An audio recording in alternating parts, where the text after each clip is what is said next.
நாம் தமிழர் சாட்டை துரைமுருகன் ஒரு கேள்வி கேட்டிருக்கான். அது என்னன்னு ஒரு நிமிஷம் பாருங்க. மணிப்பூரை புடுங்க போனீங்களா?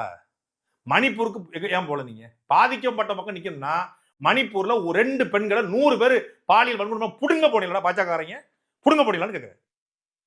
ஏதாவது கெட்ட வார்த்தை போட்டு திட்டி விட்டுருவேன். இந்த வாய வாடகைக்கு விட்டு பொழைக்கக்கூடிய பன்னாட சாட்டை துரைமுருகன் பாஜக காரங்க மணிப்பூருக்கு போகாம புடுங்கிட்டு இருந்தாங்கன்னு கேக்குறான். இவன் மட்டும் கிடையாது, நிறைய பன்னாடுங்க தமிழ்நாட்டுல மணிப்பூருக்கு பாஜக போனாங்களா, மோடி போனாங்களான்னு கேட்டுக்கிட்டு இருப்பாங்க. மோடி செப்டம்பர் மாசம் மணிப்பூர்ல கூடிய இம்பால் பகுதிக்கு போயிட்டு வந்துட்டாரு. அத கொஞ்சம் எல்லாரும் கொஞ்சம் பாருங்க. அது மட்டும் கிடையாது, மணிப்பூர்ல என்ன பிரச்சனை நடந்துச்சுன்னு இங்க விமர்சனம் பண்ணக்கூடிய எவனுக்காச்சும் தெரியுமா?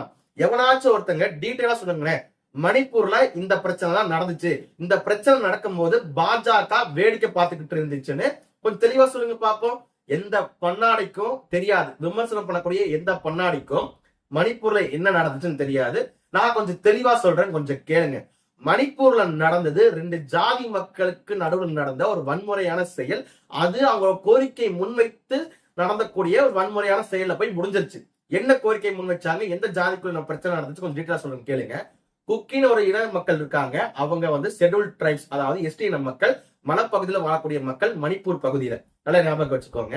கீழே அதாவது சர்ஃபேஸ் ஏரியால வந்துட்டு மெய்த்தீன் எனக்கூடிய மக்கள் வாழ்றாங்க. மெய்த்தி இன மக்கள் ஷெட்யூல் கேஸ்ட்ல இருக்காங்க. அந்த மக்கள் தரைப்பகுதியில் வாழ்ந்துகிட்டு இருக்காங்க. இவங்க 2 பேருக்குள்ளேயும் தான் மணிப்பூர்ல கலவரமே வந்துச்சு.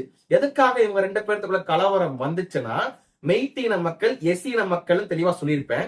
அந்த மெய்த்தியா இருக்கக்கூடிய எஸ்சி இன மக்கள் எங்க ஜாதியை கொண்டு போயிட்டு எஸ்டில சேருங்க, எஸ்டில சேர்த்தாதான் எங்களுக்கு நிறைய சலுகை கிடைக்கும், அப்பதான் எங்க சமுதாயத்தில் இருக்கக்கூடிய மாணவர்கள்லாம் டெவலப் ஆவாங்க, எங்க சமுதாயத்தில் இருக்கக்கூடிய இளைஞர்கள் டெவலப் ஆவாங்கன்னு அவங்க சொல்ல.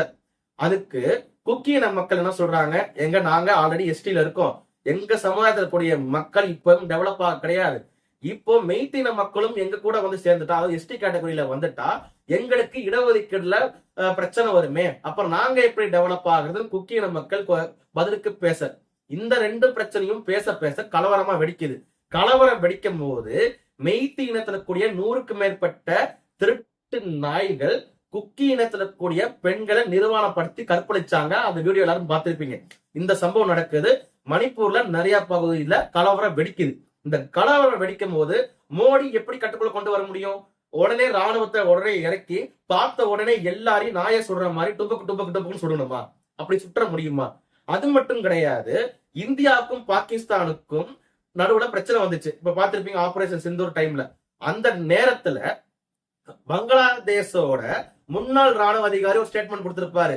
இந்த நேரத்தை பயன்படுத்தி இந்தியாவுக்கும் பாகிஸ்தானுக்கும் நடக்கக்கூடிய பிரச்சனையை பயன்படுத்தி நாம 8 சிஸ்டர்ஸ் ஆஃப் இந்தியாவை, அதாவது 8 சகோதரி மாநிலங்களா இருக்கக்கூடிய இந்தியாவின் 8 சகோதரியா மாநிலங்கள் இருக்கக்கூடிய மாநிலங்களை கைப்பற்றணும்னு சொல்லியிருப்பான்.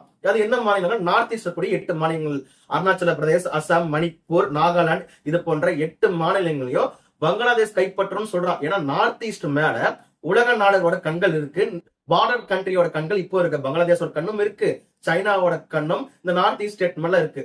அப்போ ஒரு கலவரம் நடக்கும் போது அதை பார்த்துதான் ஹேண்டில் பண்ணணும். இதுவும் ஒரு பிரச்சனையா இருக்கு. அப்புறம் மோடி வந்துட்டு பார்த்தோன்னே சுட்டிருந்தாருன்னா யாரை சுடணும்? பயங்கரமா கலவரம் பண்ணக்கூடியது எஸ்சி இன மக்கள். அவங்கள பார்த்த உடனே சுட்டிருந்தா என்ன சொல்லியிருப்பீங்க நீங்க? பாஜக ஆதிக்க ஜாதி பாஜக மோடி அரசு எஸ்சி இன மக்களை பார்த்த இடத்துல சுட்டாங்க, இது வந்து ஹியூமன் ரைட்ஸுக்கு எதிரானது அக்கா கனிமொழி எல்லாம் பேசியிருப்பாங்க, பேசாமே இருந்திருப்பாங்க. அப்போ ஒவ்வொரு பிரச்சனையும் பார்த்து தான் ஹேண்டில் பண்ணும். எந்த இடத்துல மெயினா கலவரம் அதிகமா வருதுன்னு பார்த்துட்டு ராணுவத்தை அங்க அனுப்பி கலவரக்காரர்களுக்கு எச்சரிக்கை கொடுத்து படிப்படிப்படியாதான் கலவரத்தை கட்டுப்படுத்தினாரு மோடி. அதனாலதான் மணிப்பூர்ல இப்போ உயிர் சேதங்கள் கம்மியா இருக்கு. எத்தனை உயிர் சேதங்கள் அங்க ஆயிருக்குன்னு எவனுக்காச்சும் கணக்கு தெரியுமா? எவனா சொல்லுங்க பாப்போம். எல்லாரும் அங்க போன இங்க போன யூபி எல்லாம் போய் ஆய்வு பண்ணாங்கல்ல, காங்கிரஸ் திமுக ஆய்வு பண்ணாங்கல்ல, நீங்க மணிப்பூருக்கு போய் ஆய்வு பண்ணிட்டு ரிப்போர்ட் கொடுக்க வேண்டியதானே? ஏன் கொடுக்கல? ஏன்னா மோடி அவர்கள் பண்ணதுதான் கரெக்ட்னு மணிப்பூர் மக்களுக்கு தெரியும்.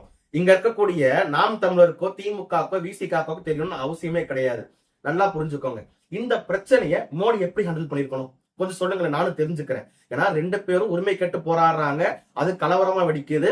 அது மட்டும் கிடையாது, அது நார்த் ஈஸ்டர்ன் பார்டர் ஸ்டேட்ஸா இருக்கு, வெளிநாடுகளோட கண்கள் அந்த மாநிலத்துக்கு மேல இருக்கு. ஏதாச்சும் ஒண்ணு தப்பானாலும் கலவரம் வெடிச்சு பெரிய லெவல்ல வந்துச்சுன்னா என்ன ஆகும்? இத்தனைக்கும் அந்த எஸ்சி இன மக்களோட பிரதிநிதியா தான் அந்த மாநிலத்தோட முதலமைச்சரே இருக்காரு. அவரோட வீட்டையே கொளுத்துனாங்க அந்த மெய்த்தின மக்கள். அந்த அளவுக்கு கலவரம் கட்டுக்கொள்ள முடியாத இருந்த கலவரத்தை கட்டுப்படுத்தினவர் மோடி. மோடியோட ஃபார்முலா இல்லாம இந்த ராகுல் காந்திக்கு ஒரு ஃபார்முலா, திமுகவுக்கு ஒரு ஃபார்முலா இருக்கும்ல, அந்த ஃபார்முலா என்னன்னு சொல்லுங்க. இந்த பன்னாட பையன் சாட்டை துரைமுருகனோட அண்ணன் ஒருத்தர் இருக்குன்னு தான் பாத்தீங்களா, அவன் பேர் என்ன, சீமாட்டி. சீமாட்டி என்ன சொல்றாரு, நான் நேதல் படையை அமைப்பேன், நேதல் படையை அமைச்சு ஈழத்தை போய் மீட்டு கொடுப்பேன்னு கதை விட்டுக்கிட்டு இருந்தான். அந்த மாதிரிலாம் பண்ண முடியாது. ஒரு அரசாங்கத்தை நடத்துறது எப்படின்னா அந்த அரசாங்கத்துக்குள்ள இருக்கக்கூடியவங்களுக்கு தெரியும். வெளியில இருந்து யூடியூப்ல பேசக்கூடிய சாட்டை துரைமுருகனும் திமுக கம்நாட்டிக்கு சொல்ல தேவையில்லை. நல்லா ஞாபகம் வச்சுக்கோங்க.